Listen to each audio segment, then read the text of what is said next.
Bismillahirrahmanirrahim. Assalamualaikum warahmatullahi wabarakatuh. Innal hamdalillah nahmaduhu wa nasta'inu wa nastaghfiruh wa na'udzu billahi minasy syururi anfusina wa min sayyiati a'malina. May yahdihillahu fala mudilla lahu wa may yudlil fala hadiya lahu. Asyhadu an la ilaha wahdahu la syarika lah wa asyhadu anna sayyidana Muhammadan abduhu wa rasuluhu la nabiyya ba'dah. Allahumma shalli wa sallim wa barik ala sayyidina Muhammadin wa ala alihi wa ashabihi wa man tabi'ahu hudah ila yaumil qiyamah. Yaqulu subhanahu wa ta'ala fi kitabil aziz, a'udzu billahi minasyaitonir rajim. Wa ma lidh-dhalimina min nasir. Wa qala aydan ala la'natullahi 'alaz zalimin. Shadaqallahul 'azim. Ma'asyiral muslimin, para jamaah salat zuhur Masjid Jakarta Islamic Center yang dimuliakan Allah Subhanahu wa taala. Alhamdulillah, syukurillah, kesempatan yang sangat mulia ini kita baru saja melakukan tawajuh kepada Allah, menghadapkan wajah hati kita kepada Allah, zuhur berjamaah. Semoga Allah senantiasa beri kepada kita rahmat, taufik, hidayahnya, amin. Hadirin yang berbahagia, sebagaimana kita sama-sama maklumi, saat ini kita berada di bulan Zulqa'dah atau Zulqa'idah, yang secara bahasa artinya itu artinya memiliki qa'ad atau qa'dah, duduk. Jadi orang yang duduk, yang pengertiannya adalah mereka yang tidak berangkat perang. Zulqa'dah, mereka yang duduk, tidak berangkat perang, tidak berdiri maksudnya. Hal ini karena memang Zulqa'dah ini bulan yang ke-11, bulan Qamariyah, merupakan salah satu bulan dari 4 bulan Al-Hurum, Ashurul Hurum. 4 bulan yang Allah muliakan, yang Allah larang kita berbuat yang bersifat melampaui batas atau kezaliman. Zulqa'dah juga merupakan salah satu bulan haji. Zulqa'dah, Zulhijjah atau Syawal, Zulqa'dah, Zulhijjah. Meskipun tahun ini barangkali melaksanakan ibadah haji tidak sebagaimana mestinya. Hadirin yang berbahagia, jadi saat ini kita berada di bulan Zulqa'dah yang merupakan salah satu bulan haji sekaligus bulan Al-Hurum, di mana dalam surat At-Taubah ayat 36 Allah mengatakan minha arba'atun hurum. Inna 'adad syuhur innallaha 12 yauma khalaqal minha al-hurum. Dzalika dinul qayyim. Hadirin berbahagia, kesempatan yang sangat mulia ini saya ingin mengajak kita mengadakan tafakur, kontemplasi tentang satu hal yang Allah singgung dalam Al-Quran surah At-Taubah 36, di mana ketika kita dalam Zulqa'dah ini khususnya, kata Allah fala tadlimu fihinna anfusakum. Jamaah rahimakumullah, saat ini bulan Zulqa'dah ini, nanti Zulhijjah dan seterusnya, kita dilarang Allah berbuat kezaliman. Fala tadlimu fihinna anfusakum. Kata-kata zalim sendiri itu dari bahasa Arab Al-Quran Secara sederhana, az-zulmu lawannya an-nur. Minaz zulumati ilan nur. Zulum artinya gelap, nur cahaya terang. Atau dengan makna lain, az-zulmu lawannya al-adlu, keadilan. Secara bahasa dalam kamus dikatakan az-zulmu artinya wad'u syai' fi ghairi mawdhi'ihi. Jadi zolim itu kita menggunakan kata-kata zolim, dizolimi, ya. Saya dizolimi. Zolim artinya secara bahasa meletakkan suatu bukan pada tempatnya. Jadi pengertian sederhana, zolim artinya meletakkan suatu bukan pada tempatnya. Ya, yang semestinya adalah adil. Makanya adil katanya wad'u syai' fi mahalli atau fi mawdhi'ihi. Orang dikatakan adil kalau meletakkan sesuatu pada tempatnya. Umpamanya seorang ayah tugasnya sebagai imam dari keluarga, dia adil jadi imam. Kalau seorang ayah tidak jadi seorang imam di rumah tangganya, dia tidak adil, bertanggung jawab, zalim, menyanyiakan istrinya, anaknya. Ya, seorang pemimpin dikatakan adil kalau dia memberikan peraturan sesuai dengan tempatnya. Ini punya rakyat, punya negara, dan seterusnya. Tetapi kalau pemimpin atas bukan bertempatnya, dia pemimpin yang zalim, mengambil harta rakyat, tidak memberikan riayah, perlindungan kepada rakyatnya, dia zalim, bukan tempatnya, dan seterusnya. Hadirin, dalam kaitan inilah kesempatan yang sangat indah ini, mari sama-sama dalam kaitan zulmun ini kita merenungi hadis Nabi dari sahabat Anas bin Malik.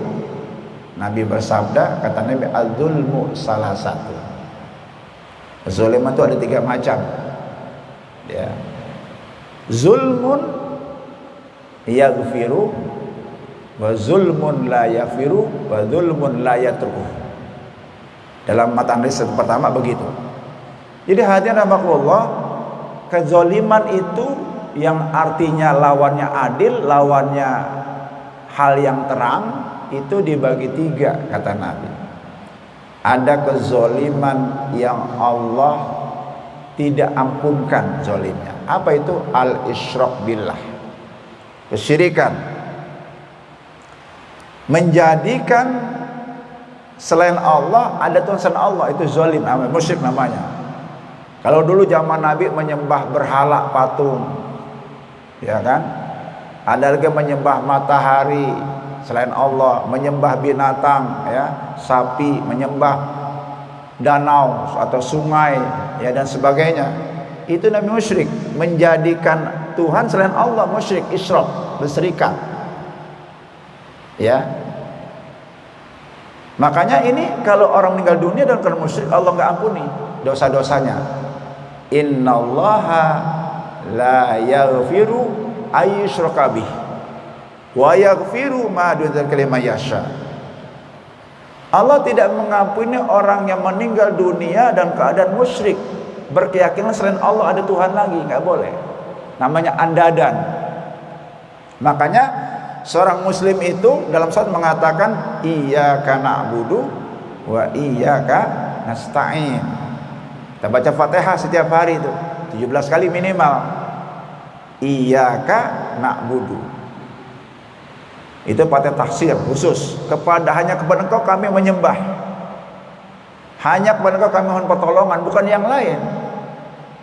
Maka dikuatkan lagi dengan ikrarnya inna sholati wa nusuki, bahkan wa mahyaya wa mamati lillahi rabbil alamin. Bukan hanya sholatnya, ibadah hajinya, hidup kita mati untuk Allah.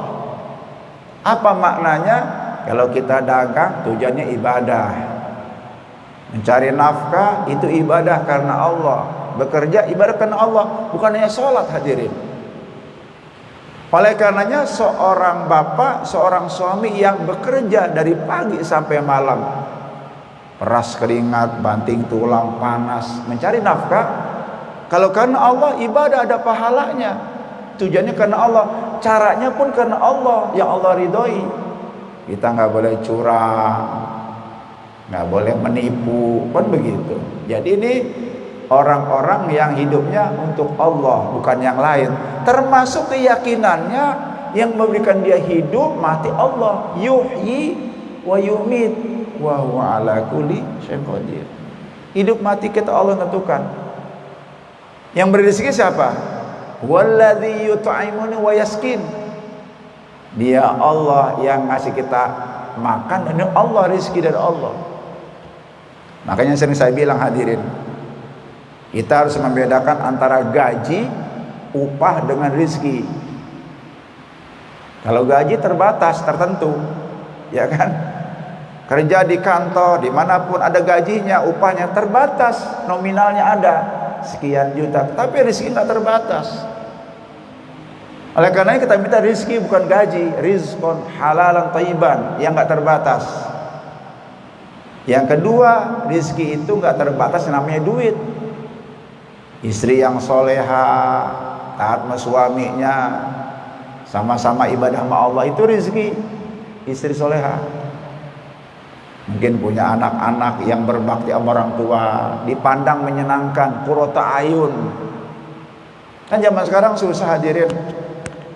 Punya anak-anak yang santun, halim sama orang tua, hormat, itu mahal, mutiara sekarang. Zaman sekarang punya anak yang soleh, solehat itu susah. Kenapa? Karena banyak faktor, lingkungannya, ya kan, mungkin keadaannya, mereka stres, ya kan, dan sebagainya. Maka punya anak yang santun, taat sama orang tua, berbakti, itu juga rezeki. Lingkungan yang enak, bagus, yang kondusif, kita bisa ibadah kepada Allah, aman, gak ada peperangan, itu pun rezeki. Jadi banyak hadirin. Jadi kembali kepada yang pertama, kata Nabi, kalau kita meninggal dunia dalam keadaan yakin ada kekuatan selain Allah, kita musyrik, itu Allah nggak ampunkan dosanya. Makanya mantapkan capnya dalam sholat, katakanlah inna sholati wa nusuki, bahkan wa mahyaya wa mamati lillahi rabbil alamin, karena udah Allah, bukan yang lain. Bergantung kepada Allah, minta kepada Allah, ngadu kepada semuanya. Pak, zaman sekarang susah, zaman pandemi, ngadu kepada Allah.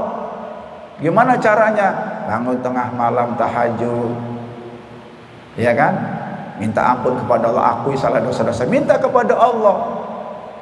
Allah sudah berjanji, ya kan, ud'uni astajib lakum wa idza salaka ibadi anni fa inni qarib ujibu da'ani. Jadi Allah dekat hadirin. Yang pertama, ini yang penting yang kita perhatikan, jangan sampai punya keyakinan ada Tuhan selain Allah, jangan sampai demikian.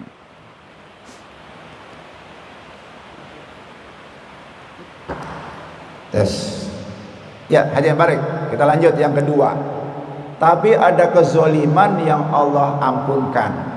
Zulmun ibad baina abdi wa rabbi. Ada dosa yang Allah ampunkan. Zulum. Apa zulum itu?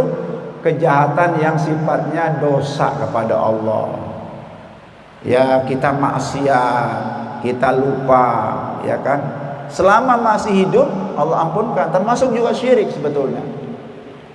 Ya, makanya kita banyak lupa dengan Allah, meninggalkan perintah maksiat.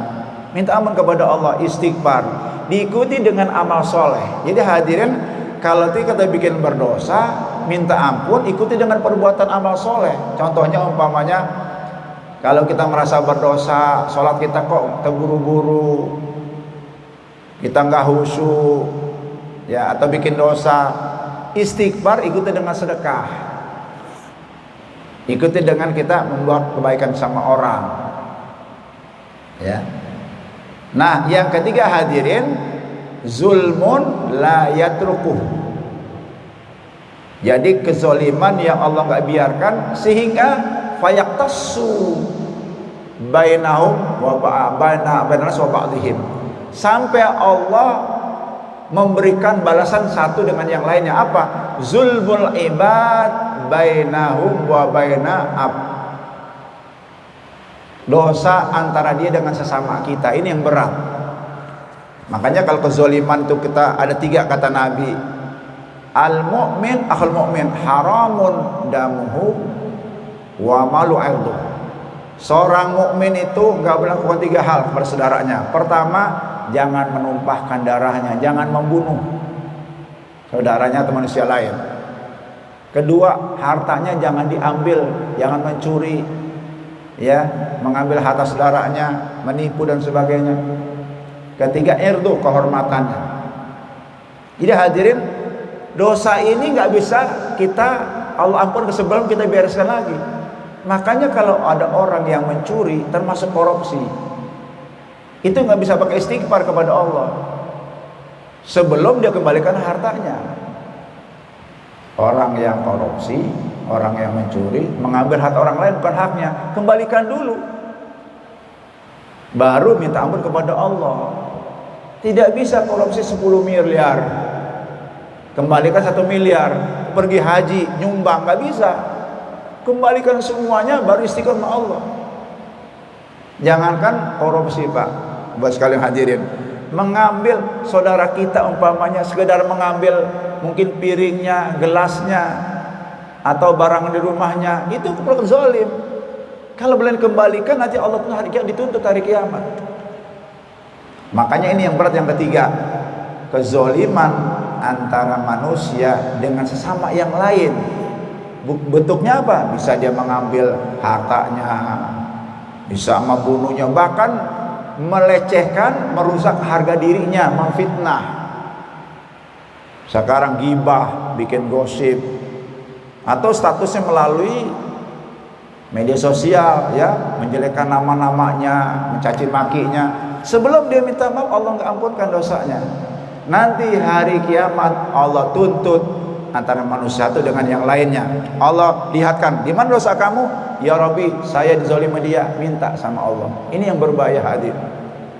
Makanya yang berat ini dosa antara kita dengan sesama. Ini yang paling berat. Ada satu kisah yang dikatakan, nanti hari kiamat seekor kambing yang berantem, tanduknya patah, nanti akan minta kisos, balasan. Depan Allah dimengatakan, ya Rabbi, saya dulu tanduk sama kambing itu sampai patah, saya akan balas. Dibalaslah kambing itu, setelah itu dia mati. Itu binatang, hari. Tapi kalau manusia, Allah tuntut. Makanya orang meninggal dunia, ya, di antara wasiatnya meninggal dunia, begitu dikuburkan dalam kuburan, dihapuskan hutangnya dulu. Jangan sampai jenazah punya. Kenapa? Hutang bisa menjaga dia, nggak bisa kepada Allah nanti, memberatkan dia. Kenapa? Hak adami. Hadirin rahimakumullah, akhirnya kesimpulannya, mari sama-sama di bulan ini kita introspeksi. Pertama, minta ampunlah kepada dosa-dosa kita, ya. Bertobatlah sebelum ajal datang kepada kita. Lalu yang ketiga, mari sama-sama kita saling minta maaf, bukan hanya lebaran, saling memaafkan, mengembalikan hak orang lain. Kalau kita mengambil barang orang, kembalikan segera sebelum itu hari kiamat nanti. Kalau kita pernah menggibah, ngomongin orang, gosip, ngerasani, menggunjing, minta maaf sebelum nanti meninggal dunia. Kenapa? Nanti akan dituntut, hadirin. Kalau nggak berani, kata para ulama, kepada orang yang kita omongin, kita gibahkan, kita berdoa supaya dosanya diampunkan. Jadi cara kita minta ampun, cara kita melepas gibah kita mohon kepada ya Allah, ampunkanlah saudara saya sepulan yang telah saya omongin kejelekan dan kebaikan. Itu minta ampun. Mudah-mudahan hadirin kedepannya kita termasuk orang-orang yang tidak zalim, termasuk orang-orang yang husnul khatimah, insyaallah. Al-Fatihah. Bismillahirrahmanirrahim. Alhamdulillahirabbil alamin. Ar-Rahmanir Rahim. Maliki yaumiddin. Iyyaka na'budu wa iyyaka shiratal ladzina an'amta 'alaihim ghairil maghdubi 'alaihim waladdallin. Rabbana hab lana min azwajina wa dhurriyyatina waj'al Rabbana atina fid dunya hasanah wa fil akhirati hasanah wa qina alhamdulillahi rabbil alamin. Assalamualaikum warahmatullahi wabarakatuh.